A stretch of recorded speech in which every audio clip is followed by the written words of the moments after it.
Marcus Chen stared at his father across the kitchen table, wondering if the man had finally lost his mind.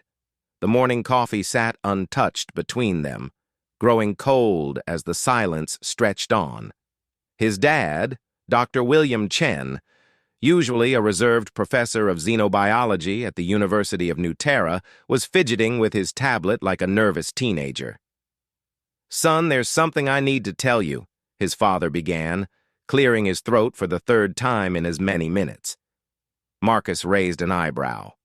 At 25, he'd thought he was past the point of receiving awkward father-son talks. "Dad, if this is about birds and bees, I think we're a bit late on that conversation." William laughed, but it sounded forced. No, this is different, more complicated." He took a deep breath. "Marcus, you're engaged." The words hung in the air like a bad smell. Marcus blinked, certain he'd misheard. "I'm sorry, what?" "You're betrothed, to be married, to a very lovely young woman from the Zephyrian delegation." Marcus felt his world tilt sideways. "The what now?" "Dad, I think you need to start from the beginning because this makes absolutely no sense." William pulled up a holographic display from his tablet. The image showed a tall, elegant figure with pale blue skin, silver hair that seemed to move like liquid mercury, and large violet eyes that held an intelligence that was both alien and oddly familiar.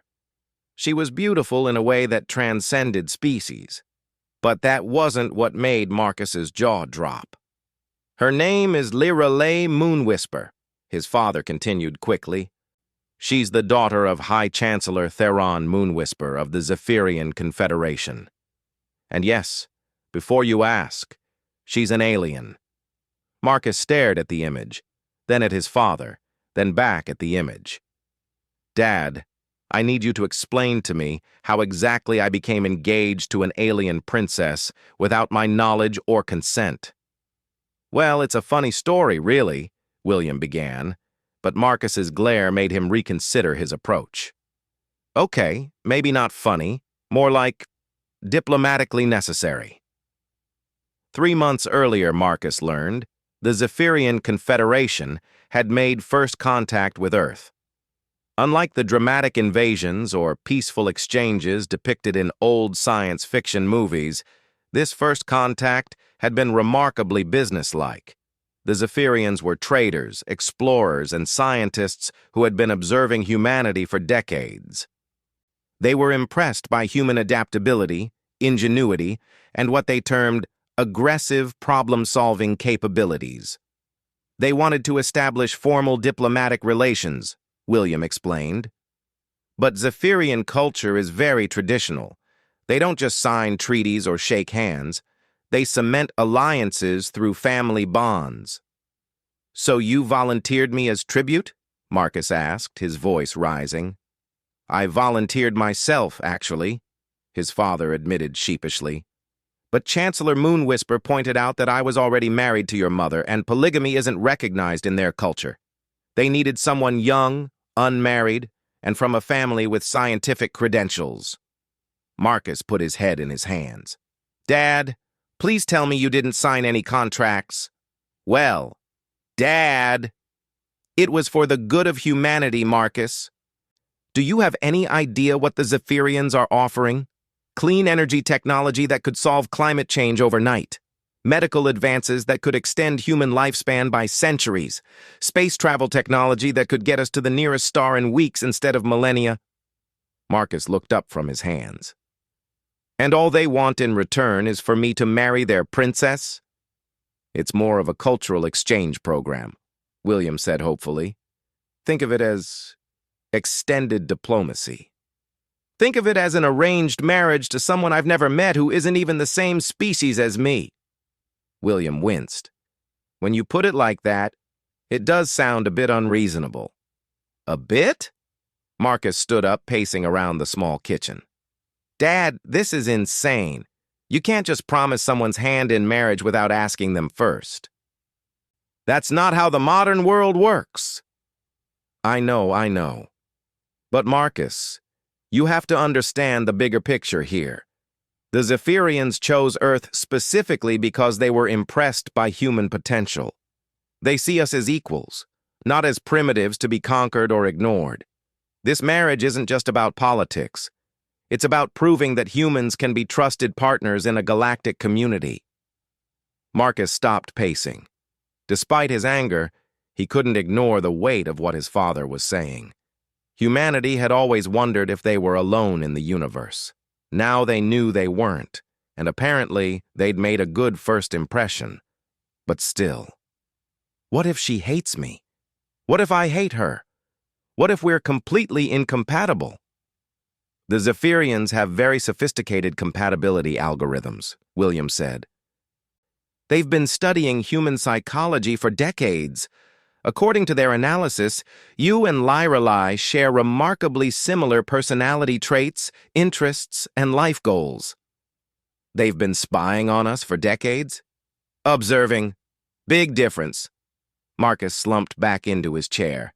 This is crazy, Dad. Completely, utterly insane. I know it's a lot to process, William said gently. But there's more. More? How could there possibly be more? She's arriving tomorrow. Marcus felt the blood drain from his face. Tomorrow? As in, less than 24 hours from now? The Zephyrian ship entered Earth's solar system this morning. They'll be here by sunset tomorrow for the formal introduction ceremony. Ceremony? It's traditional. Very formal. Lots of witnesses from both governments. The media will be there. Marcus buried his face in his hands again. The media, of course. So not only am I being forced into an arranged marriage with an alien, but it's going to be broadcast to the entire planet. Think of the positive exposure for the family name, William offered weakly. Dad, I swear, if you make one more joke about this situation... Right, sorry. Look, Marcus, I understand you're upset. I really do. But I need you to consider the implications here. This isn't just about you or even about our family. This is about humanity's place in the galaxy. The Zephyrians are offering us a chance to join a confederation of peaceful species. We could have access to technologies and knowledge that would advance our civilization by thousands of years. Marcus looked at the hologram again. Lyrelai Moonwhisper gazed back at him with those impossible violet eyes. There was something in her expression that seemed almost nervous. Could aliens get nervous about arranged marriages, too? What do you know about her personally? Marcus asked, surprising himself with the question. William smiled, sensing an opening. She's a xenoarchaeologist, actually. Specializes in the study of primitive civilizations and their development patterns. She's published several papers on human cultural evolution that are apparently quite well regarded in Zephyrian academic circles. She studies humans? Among other species, yes. She's considered one of the foremost experts on human psychology and social development in the Zephyrian Confederation. In fact, she was part of the team that recommended Earth for Confederation membership. Marcus felt a strange mix of emotions. On one hand, it was flattering to know that an alien scientist had found humanity worthy of attention. On the other hand, it was unsettling to think that he'd been studied like a lab specimen. So, she probably knows more about me than I know about her, he muttered. Actually, that's not entirely true, William said, pulling up another file on his tablet. The Zephyrians provided a complete dossier on Lyrelai as part of the betrothal agreement. I've been reading about her for weeks. Weeks? Dad, how long have you known about this? Since the initial negotiations began. About 2 months. Marcus stared at his father in disbelief. 2 months. You've known for 2 months that you'd arranged my marriage to an alien princess, and you're telling me now the day before she arrives? I wanted to find the right time. The right time was 2 months ago. William sighed. You're right. I should have told you sooner. I was hoping I could figure out a way to make this easier for you. Maybe find some common ground between you and Lyrelai that would make the situation more palatable. And did you? William's expression brightened. Actually, yes. She's fascinated by Earth music, particularly something called jazz fusion. Apparently, the improvisational aspects remind her of traditional Zephyrian poetry forms. She's also an amateur chef who specializes in adapting recipes from different species for Zephyrian consumption. And she collects antique books from civilizations across the galaxy. Despite himself, Marcus felt a spark of interest. He was a professional musician, specializing in exactly the kind of experimental jazz fusion that apparently caught alien attention. He also loved cooking and had an extensive collection of vintage science fiction novels. "Those are surprisingly specific coincidences," he said slowly. "The Zephyrian compatibility algorithms are very thorough," William confirmed. "They don't just look at personality traits. They analyze interests, hobbies, life experiences, even subconscious preferences derived from behavioral patterns." Marcus shook his head. "This is so weird, Dad. It's like they've been planning this for years." "They have been. The Zephyrians don't make impulsive decisions about anything, especially not diplomatic marriages. This has been in the works since they first started observing Earth seriously." A thought occurred to Marcus. "Wait a minute. If they've been planning this for years and they know so much about me, do they know about my music, about the band?" William's expression became carefully neutral. "What about the band?" "Dad, don't play dumb. Do they know that I make a living playing music that's frequently critical of government authority and social institutions?" "They're aware of your artistic endeavors, yes." Marcus laughed, but there was no humor in it. "Oh, this is rich. They want to marry me to their princess. And I'm the guy who wrote Corporate Overlords and Question Everything. Did you happen to mention to them that I've been arrested twice for playing unlicensed concerts in protest zones?" "Those charges were dropped," William said quickly. "That's not the point, Dad. The point is that I'm probably the least diplomatically appropriate person you could have chosen for this." "Actually," William said carefully, "I think that might be exactly why they chose you." Marcus stopped laughing. "What do you mean?" "The Zephyrians value authenticity above almost everything else.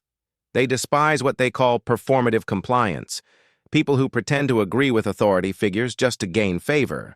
Your willingness to challenge established systems, even at personal cost, is exactly the kind of trait they admire. They admire rebelliousness. They admire integrity. The fact that you've never compromised your principles for personal gain is something they find very attractive in a potential alliance partner."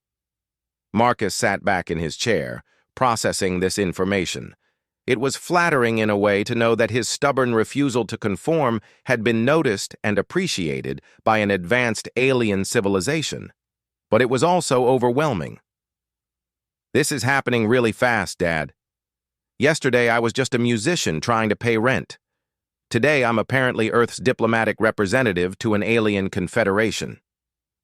I know it's a lot to handle. But Marcus, I need you to understand something. This opportunity won't come again.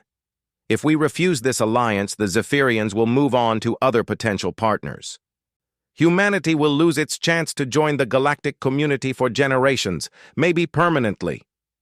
Marcus looked at the hologram of Lirelai again. She was beautiful, certainly, and apparently intelligent and accomplished. But she was also completely alien, both literally and figuratively. How could he possibly build a relationship with someone from an entirely different species and culture? "What happens if I say no?" he asked quietly. William's face fell. "The Zephyrians will withdraw their offer of Confederation membership. Earth will remain isolated, and—" He hesitated. "And what?" "And I'll probably lose my position at the university. The government specifically requested that I facilitate this arrangement based on my expertise in xenobiology. If it fails, I'll be held responsible." Marcus felt a surge of guilt. His father had worked his entire life to build his career and reputation. The thought of destroying that because of his own reluctance to accept an arranged marriage was difficult to bear. But then again, His father had created this situation by volunteering Marcus without permission. It was his own fault if there were consequences. "Dad, I need time to think about this. This is literally the biggest decision I've ever had to make, and I've had about 30 minutes to process it." "You have until sunset tomorrow to decide," William said. "The formal introduction ceremony is scheduled for then. If you don't show up, the Zephyrians will consider it a rejection of their offer." Marcus stood up again, feeling restless and trapped. "I'm going for a walk. I need to clear my head." "Marcus, wait. There's one more thing you should know." "What now?" William hesitated, then pulled up another file on his tablet. This one showed a different image, Lyra Lee Moonwhisper, but in what appeared to be a more casual setting. She was laughing at something off-camera, her expression open and genuine. She looked younger, more approachable, almost human. "She didn't volunteer for this either," William said quietly. "According to the cultural attaché, she was as surprised by her father's decision as you were by mine. She's been studying Earth and human culture for years, but she never expected to become personally involved with a human." Marcus stared at the image. Knowing that Lyra Lee was as much a victim of parental meddling as he was, somehow made the situation more bearable. At least they'd have that in common. "Is she upset about it?" The attaché wouldn't say directly, but reading between the lines, "I think she's nervous. This is as new for her as it is for you." Marcus nodded slowly. "Okay, I'm still going for that walk, but thanks for telling me that." As he walked through the streets of New Terra, Marcus found himself paying attention to details he'd never noticed before. The way humans moved through their daily routines with casual confidence. The way they took their independence and autonomy for granted. The way they lived their lives without considering the implications for their entire species.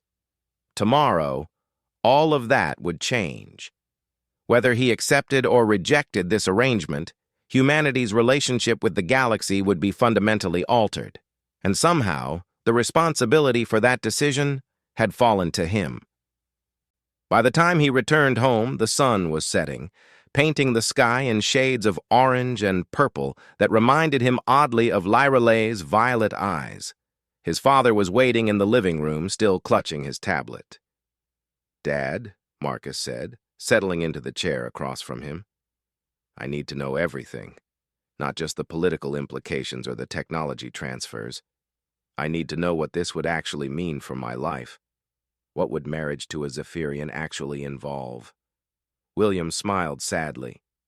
"I was hoping you'd ask that question." The next morning arrived with the kind of perfect weather that made Marcus suspicious of the universe's sense of irony. Clear skies, gentle breeze, warm sunshine, exactly the kind of day that would be perfect for a wedding, or a first contact ceremony that might lead to a wedding. Marcus stood in front of his mirror, adjusting the formal diplomatic suit that had been delivered to his apartment at dawn. The fabric felt alien against his skin, literally. It was made from Zephyrian textile technology that adapted to the wearer's body temperature and stress levels. Right now, it was working overtime. His father knocked on the bedroom door. "Marcus, the transport will be here in 20 minutes. "Coming, Dad." Marcus took one last look at himself in the mirror. The man staring back looked responsible, diplomatic, and completely terrified. "Well," he muttered to his reflection, "if you're going to change the course of human history, might as well look good doing it." The ride to the New Terra diplomatic complex was quiet. William sat beside him in the government transport, occasionally checking his tablet for updates from the Zephyrian ship. Marcus stared out the window, watching the city pass by. Everything looked the same as it had yesterday, but somehow felt completely different. Yesterday, he'd been just another citizen of Earth. Today, he was potentially humanity's bridge to the stars. "Their ship is beautiful," William said, trying to break the tension.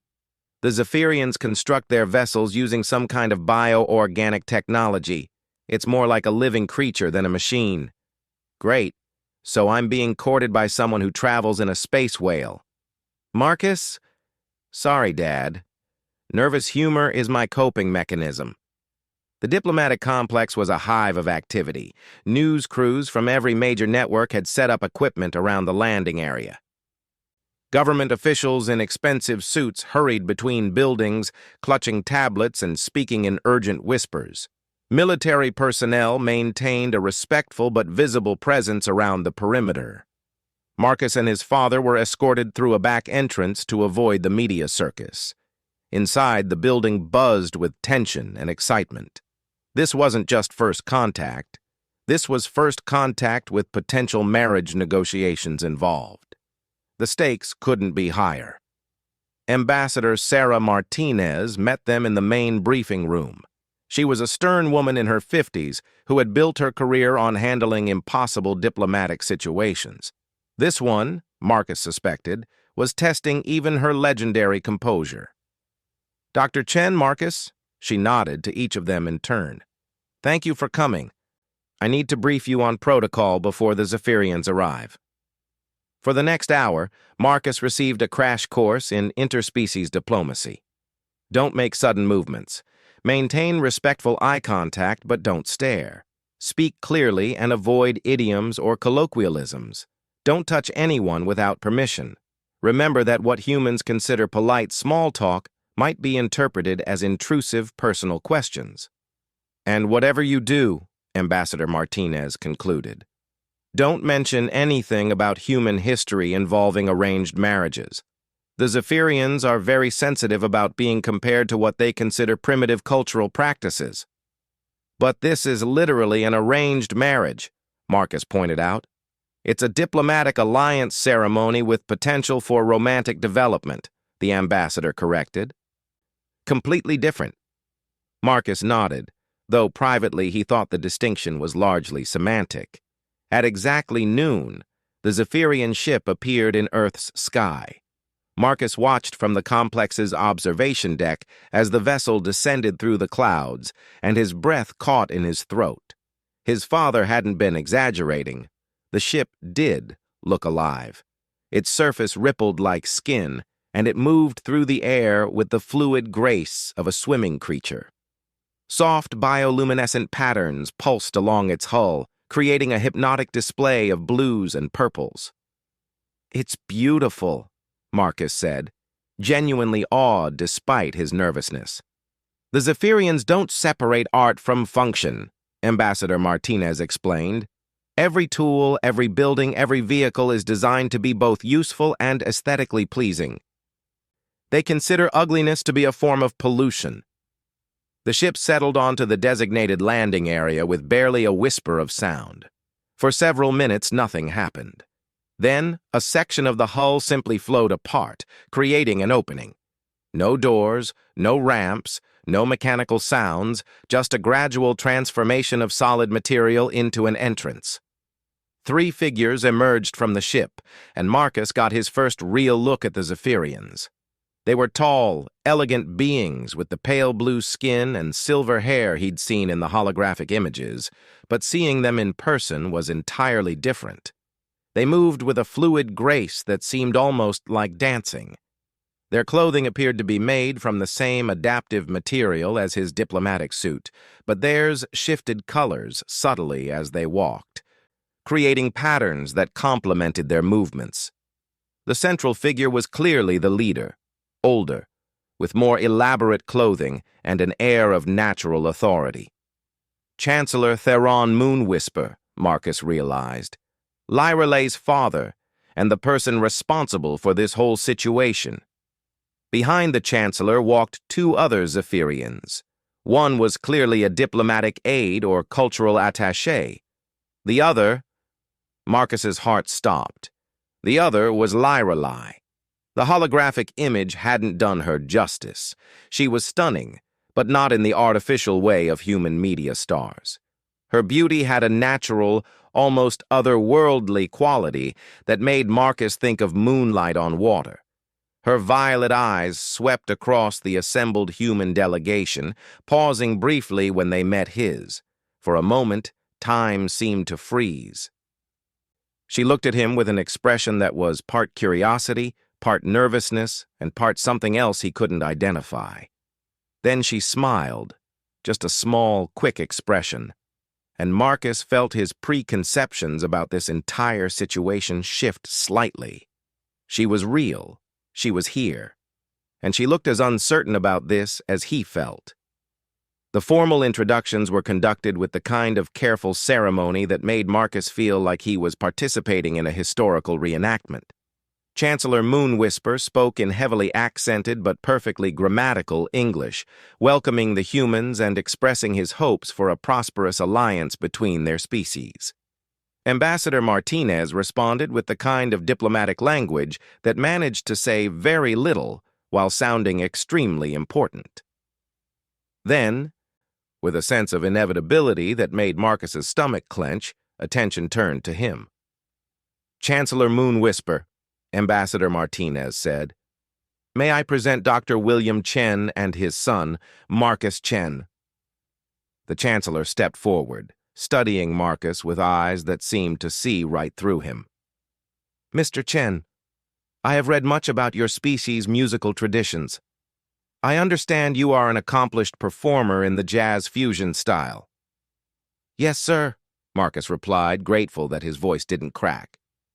"Though I'm surprised that information made it into the diplomatic files."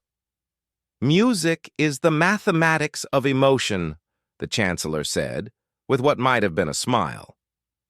"Any species that can create art of such complexity and spontaneity deserves respect." Then the Chancellor stepped aside, and Lyra Lay moved forward. Up close, Marcus could see that she was indeed nervous. Her hands were clasped behind her back in a gesture that looked remarkably human, and there was a slight tension around her eyes. "Mr. Chen," she said, and her voice was like music itself, melodic and warm with an accent that made even simple words sound elegant. "I am honored to meet you." "The honor is mine," Marcus replied, then immediately worried that he sounded too formal. "I mean, it's really nice to meet you. I've been learning about your work in xenoarchaeology. It sounds fascinating." Something in her expression relaxed slightly. "Thank you. I have been studying human cultural development for many years, but this is my first opportunity to observe your species firsthand. It is educational. I imagine we're pretty different from what you expected. In some ways, yes. In others..." She paused, seeming to choose her words carefully. "Humans are more like Zephyrians than either of our species anticipated." Before Marcus could ask what she meant by that, Chancellor Moonwhisper cleared his throat. "Perhaps we should proceed with the formal ceremony?" The ceremony itself was unlike anything Marcus had ever experienced. It wasn't quite a wedding, but it wasn't just a diplomatic meeting either. The humans and Zephyrians stood in a circle while the Chancellor and Ambassador Martinez spoke about the potential for alliance between their species. Marcus and Lyra Lay were positioned directly across from each other, their eyes meeting frequently during the speeches. At one point, the ceremony called for Marcus and Lyra Lay to step forward and make formal statements of intent. Marcus had memorized his words, but when the moment came, he found himself speaking from the heart instead. "Lyra Lay Moonwhisper," he said, looking directly into her violet eyes. "I can't pretend to understand all the political and cultural forces that brought us to this moment. But I want you to know that I'm here by choice. I've chosen to be open to whatever relationship might develop between us, whether that's friendship, partnership, or something more. I promise to respect you as an individual, not just as a representative of your species." It wasn't what he was supposed to say, but it was what he meant. Around the circle, he could see Ambassador Martinez looking slightly panicked at his deviation from the script, while his father looked proud. Lyra Lay studied him for a long moment before responding. When she spoke, her words carried the same sense of spontaneous honesty. "Marcus Chen, she said. "I also choose to be here. My father made this arrangement, but I could have refused it. I chose not to because your species intrigues me, and because you specifically intrigue me. I have studied human psychology for years, but I think perhaps the only way to truly understand humans is to know one personally. I would be honored to learn about your people through learning about you." The formal ceremony continued, but Marcus barely heard the rest of it. He was too focused on processing what had just happened. Lyrelai had chosen this. She wasn't just going along with her father's decision out of duty. She was genuinely interested in getting to know him. After the ceremony, there was a reception in the complex's main hall. This was where things got interesting in ways that Marcus hadn't anticipated. The Zephyrians, it turned out, were remarkably curious about human culture, and they asked questions that ranged from insightful to adorably naive. "Is it true," one of the diplomatic aides asked Marcus, "that humans consume ethanol as a recreational drug?" "Well, yes. Some humans drink alcohol socially. It's considered normal in most cultures." "Fascinating. And this does not interfere with your cognitive functions?" "Not if consumed responsibly, though it can make humans more talkative and less inhibited." The aide made notes on what appeared to be an organic tablet that grew from his palm. "We must study this phenomenon further." Meanwhile, Lyrelai was engaged in an animated conversation with Ambassador Martinez about human diplomatic history. Marcus caught fragments of their discussion and was impressed by the depth of Lyrelai's knowledge about Earth politics and social movements. "Your species' capacity for change is remarkable," Lyrelai was saying. "In less than 2 centuries, you went from accepting slavery as normal to considering it abhorrent. Most species take millennia to undergo such fundamental moral evolution." "Humans are nothing if not adaptable," the ambassador replied. "Though sometimes we adapt more slowly than we should." As the evening progressed, Marcus found himself increasingly drawn into conversation with the Zephyrians. They were intelligent, curious, and surprisingly funny once they relaxed. Their sense of humor was different from human humor, more based on unexpected logical connections than on timing or wordplay. But it was humor, nonetheless. At one point, Marcus found himself alone with Lyrelai on the observation deck, looking out at the stars. The Zephyrian ship floated nearby, its bioluminescent patterns creating a light show against the night sky. "Your ship is beautiful," Marcus said. "I've never seen anything like it." "Thank you. She is my personal vessel, actually. I designed her biomatrix myself as part of my doctoral thesis." Marcus turned to look at her in surprise. "You designed that? The entire ship?" "The living components, yes. The Zephyrian approach to engineering is very different from human methods. Instead of building machines, we grow organisms that serve the functions we need." "That's incredible. How long did it take?" 17 years, from initial conception to full maturation. She is still growing, actually. In another century, she will be twice her current size." Marcus shook his head in amazement. "I build compositions that last maybe 5 minutes. You build living ships that grow for centuries. But your compositions can influence emotions across species barriers," Lyrelai pointed out. "I listened to recordings of your music during my research. The piece called Reaching for Tomorrow. It made me feel something I do not have words for in either of our languages." Marcus felt a flush of pride and embarrassment. "You've heard my music?" "I have heard all of it. Your artistic development parallels your personal growth in fascinating ways. The early pieces are technically proficient but emotionally guarded. The recent ones show vulnerability and hope that suggests significant personal evolution." It was unsettling to know that someone had analyzed his entire artistic output, but also oddly flattering. "What conclusions did you draw about me as a person?" Lyrelai was quiet for a moment, looking out at the stars. "I concluded that you are someone worth knowing," she said finally. "Someone who feels deeply, but fears showing that depth to others. Someone who wants to make the world better but doubts his ability to do so. Someone who is lonely but would rather be alone than be with the wrong person. Marcus stared at her. The analysis was uncomfortably accurate. That's very perceptive. It is also very familiar. Zephyrians value emotional control, but sometimes we control our emotions so thoroughly that we forget how to feel them. I recognize something of myself in your music. They stood in comfortable silence for a while, watching the stars and the slowly pulsing lights of Lyralay's ship. Finally, Marcus worked up the courage to ask the question that had been bothering him all day. Lyralay, can I ask you something personal?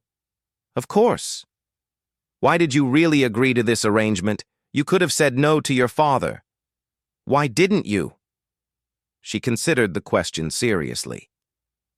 Because I have spent my entire adult life studying other species from a distance. I understand their histories, their cultures, their psychological patterns. But I have never truly connected with anyone from another species on a personal level. When my father proposed this alliance, I saw it as an opportunity to bridge that gap. But why me specifically? According to your compatibility algorithms, there must have been other humans who would have been suitable matches. Lyralay smiled, and for the first time since they'd met, she looked completely relaxed. The algorithms indicated compatibility, yes, but I was not interested in compatibility algorithms. I was interested in your music, your art, your willingness to challenge authority when you believe it is wrong. I wanted to meet the human who could compose, question everything, and then perform it at a government protest, knowing he would be arrested. Marcus laughed. That was probably not my smartest decision. It was not a smart decision at all. It was a brave one, and bravery is much more interesting than intelligence. Looking at her in the starlight, Marcus realized that his perception of this entire situation had shifted completely. This wasn't just a diplomatic arrangement or a cultural exchange. This was a chance to get to know someone remarkable, someone who saw the world in ways he'd never considered. Lyralay, he said, I have a confession to make. Yes? When my father first told me about this arrangement, I was furious. I thought I was being forced into something against my will. But meeting you, this doesn't feel forced anymore. It feels like a choice. She turned to face him fully, her violet eyes reflecting the light from her ship. What choice are you making? Marcus took a deep breath. I choose to give this a real chance. Not because of political pressure or compatibility algorithms or family expectations, but because I want to know you as a person. I want to understand how someone can grow a living starship and analyze human psychology and still be nervous about meeting new people. And I choose to let you know me, Lyralay replied. Though I should warn you, I am not always as composed as I appear tonight. Zephyrian emotional control has its limits. Good, Marcus said. Perfect composure would be boring. As they stood on the observation deck, looking out at a universe that suddenly seemed full of possibilities, Marcus realized that his father's crazy diplomatic scheme might actually be the best thing that had ever happened to him. 6 months later, Marcus stood in the bio-garden of Lyralay's ship, watching her tend to a collection of plants that seemed to sing in harmonious frequencies. The garden was unlike anything on Earth. The plants were clearly engineered for both beauty and function, their leaves shifting colors in response to the ship's emotional resonance systems. When Lyralay was happy, they glowed with warm golden light. When she was focused, they pulsed with cool blue patterns. Right now, they were displaying an agitated mixture of orange and red because Lyralay was nervous about the message she'd just received from the Zephyrian High Council. They want me to return home, she said, without looking up from the flowering vine she was adjusting. For the formal bonding ceremony. Marcus felt his stomach drop. Already? I thought we had more time. We were supposed to have another 6 months of what the council calls courtship evaluation, but the political situation has changed. Over the past months, Marcus had learned that Zephyrian politics made human democracy look simple by comparison. The Confederation was made up of 12 different species, each with their own cultural quirks and territorial concerns. Earth's potential membership had stirred up considerable debate among the member species. "What kind of political situation?" Marcus asked, though he suspected he didn't want to know the answer. Lyrelei finally turned to face him, and he could see the worry in her violet eyes. "The Krathan Empire has been expanding their territory again. They've consumed 3 systems in the past month, and intelligence suggests they're moving toward Confederation space. The Krathan were everything the Confederation wasn't: aggressive, militaristic, and completely uninterested in diplomatic solutions to territorial disputes. From what Marcus had learned, they viewed the universe as a resource to be consumed, and other species as either useful servants or obstacles to be removed. And this affects us how? The Council believes that adding Earth to the Confederation might deter further Krathan expansion. Humans have a reputation for being tactically creative when threatened." Marcus raised an eyebrow. "Tactically creative?" "The Krathan have studied human military history. They find it unsettling." "Our military history unsettles people who consume entire star systems?" Lyrelei smiled, though it didn't reach her eyes.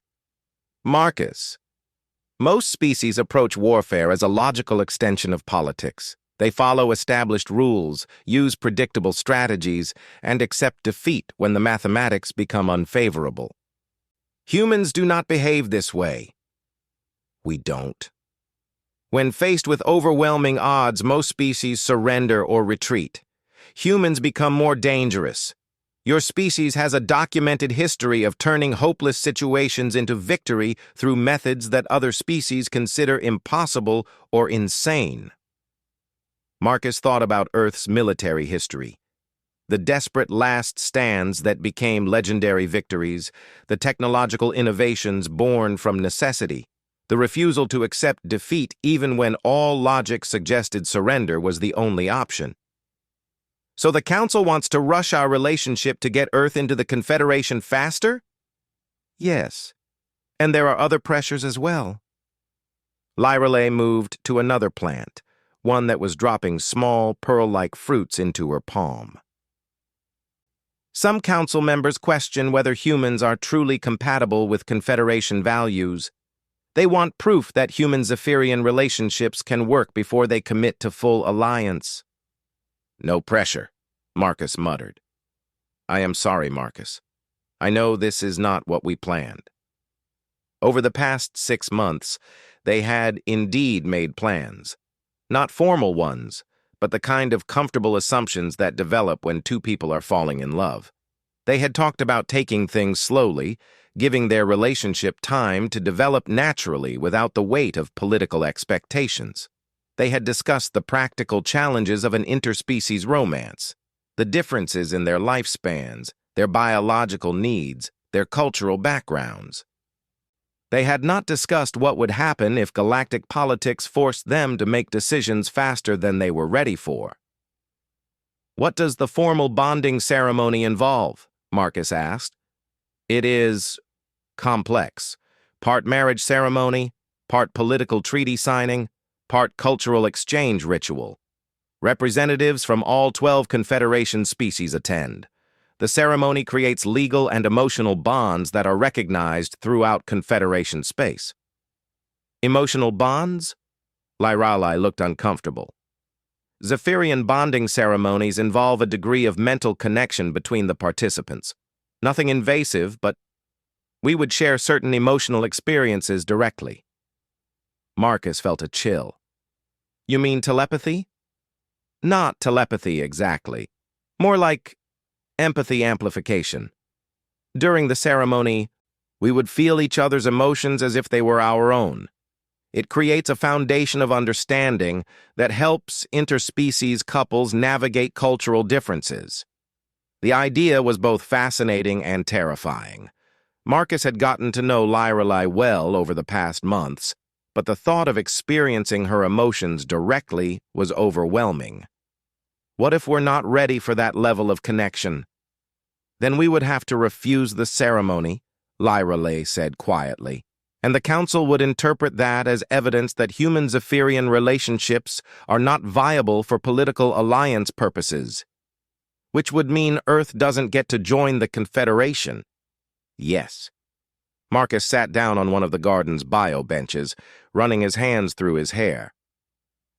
So we have to choose between our personal comfort and our species' future. I am afraid so. They sat in silence for a while, watching the plants pulse with increasingly agitated colors. Finally, Marcus spoke up. Lorelei, I need to ask you something, and I need you to be completely honest with me. Always. If the political situation were different, if there were no pressure from the council, no threat from the Krathen, no expectations about proving human Zephyrian compatibility, would you want to go through with the bonding ceremony? She was quiet for a long time, long enough that Marcus began to worry about her answer. When she finally spoke, her voice was soft but certain. Yes, she said. I would. Not because of politics or duty or family expectations, but because I love you. And because I want to understand you as completely as it is possible for one person to understand another. Marcus felt his heart skip. It was the first time either of them had used the word love, though the feeling had been growing between them for weeks. I love you too, he said. But I'm scared. Of what? Of losing myself. Of finding out that what we think is love is really just compatible psychology and convenient timing. Of ruining everything because I'm not brave enough to take the risk. Lorelei moved to sit beside him on the bench. Marcus, do you know what I have learned about humans during our time together? What? Humans are terrified of making mistakes, but you are also incapable of living with regret. You would rather fail attempting something difficult than succeed at something easy. Marcus laughed, despite his nervousness. That does sound like us. The bonding ceremony is not about losing yourself. It is about choosing to trust someone else with your complete self. It is about being brave enough to be vulnerable. And if it doesn't work, if we go through with this and discover we're completely incompatible on some fundamental level, then we will deal with that together. But Marcus, I do not think that will happen. Why not? Lorelei smiled, and the plants around them shifted to warm, golden tones. Because we have already been sharing emotions for months. Every time you play music for me, I feel what you felt when you composed it. Every time I show you something from my culture, you understand not just what I am showing you, but why it matters to me. The ceremony will not create understanding between us. It will simply make the understanding we already share more complete. Marcus considered this. It was true that their relationship had developed an emotional intimacy that surprised him. When Lorelei was upset, he felt it before she spoke. When he was frustrated with the complexities of interspecies communication, she always knew exactly how to help him feel better. They had developed the kind of intuitive understanding that he'd thought only existed in fairy tales.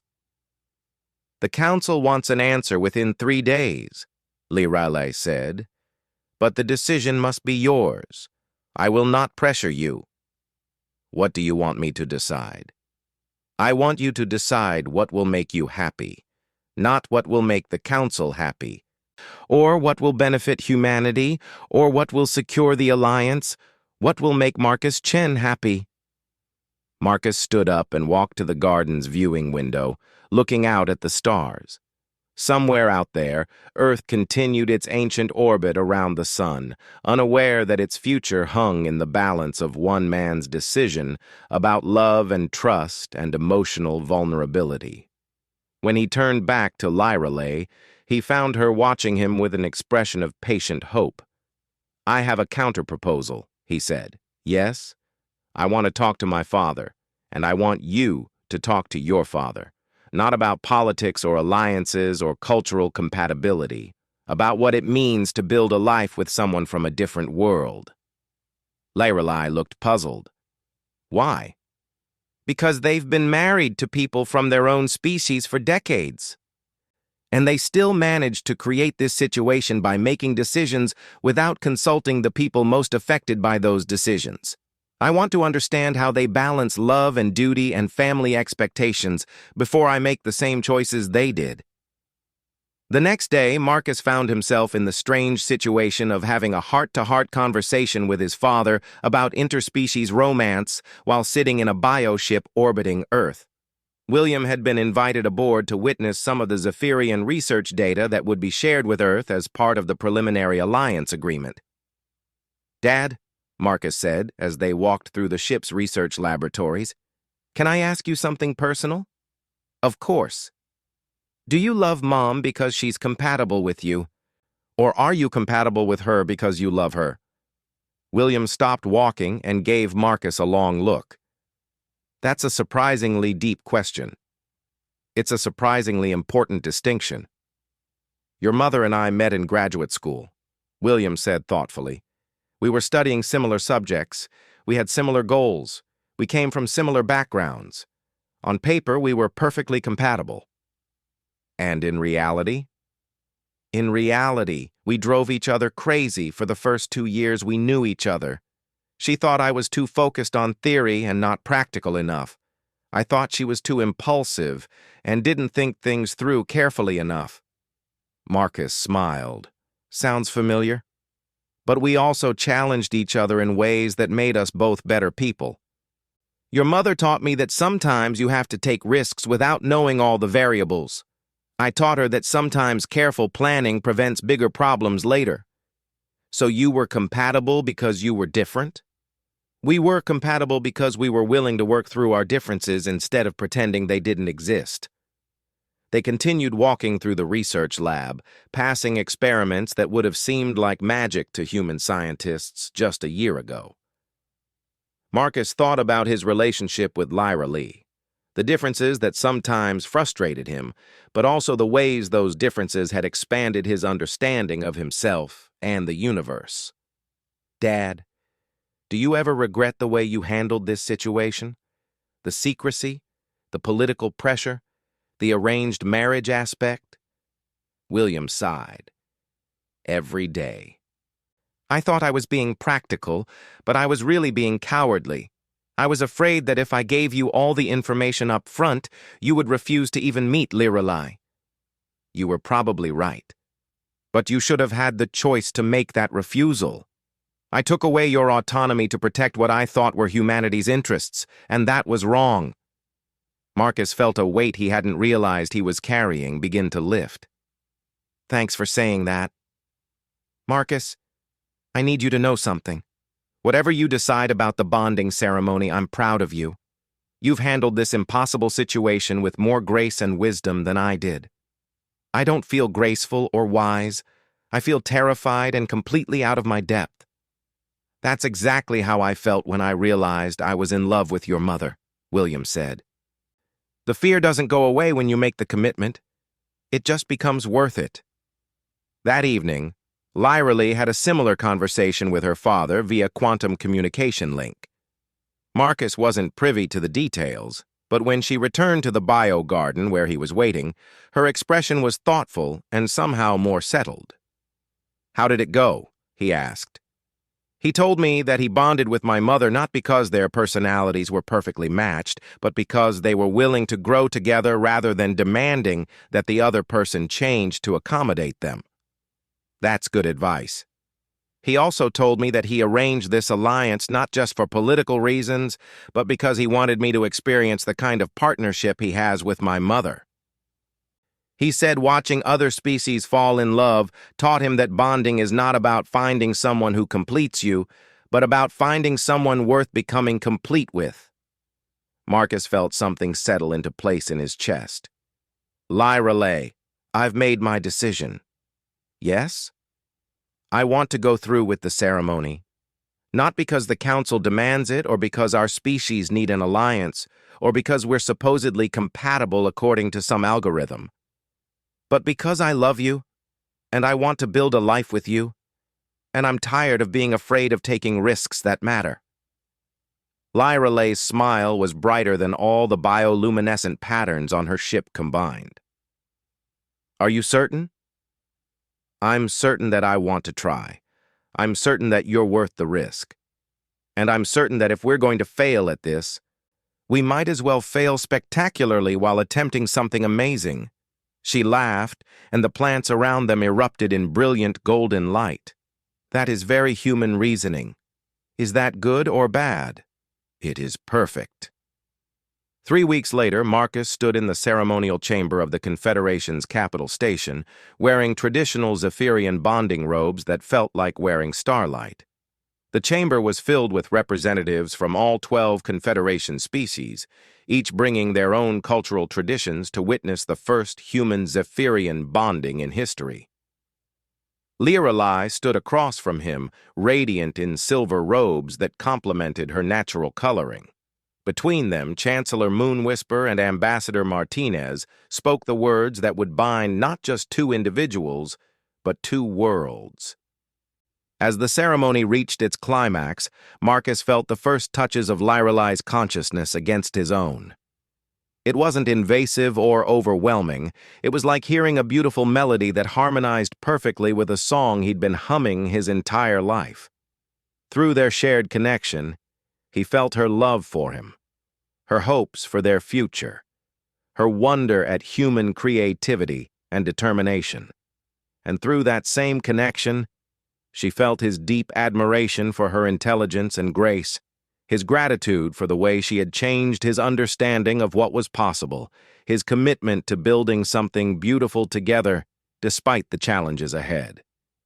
When the ceremony was complete, Marcus and Lyra Ly looked at each other with new eyes, not because they were different people, but because they finally understood how perfectly they fit together as the people they already were.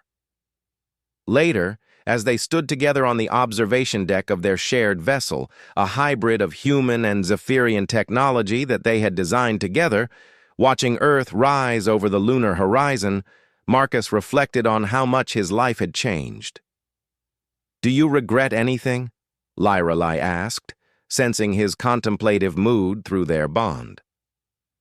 "I regret that it took a galactic crisis and an arranged marriage to bring us together," Marcus said.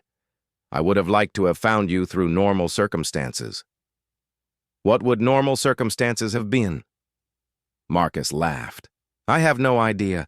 Intergalactic dating apps, xenocultural exchange programs, mutual friends at a coffee shop that serves beverages to 17 different species." "When we have children," Lyra Ly said thoughtfully, "they will grow up in a universe where such things are normal. They will never know a time when love between species was unusual or politically significant." "Children," Marcus repeated, testing the word. "Human Zephyrian hybrid children who grow up traveling between stars and thinking that's perfectly normal. Are you ready for that?" Marcus looked at his wife, his bondmate, his partner in this impossible adventure, and felt nothing but excitement for whatever came next. "With you? I'm ready for anything." In the distance, Earth continued its ancient dance around the sun, but now it danced as part of a larger cosmic community.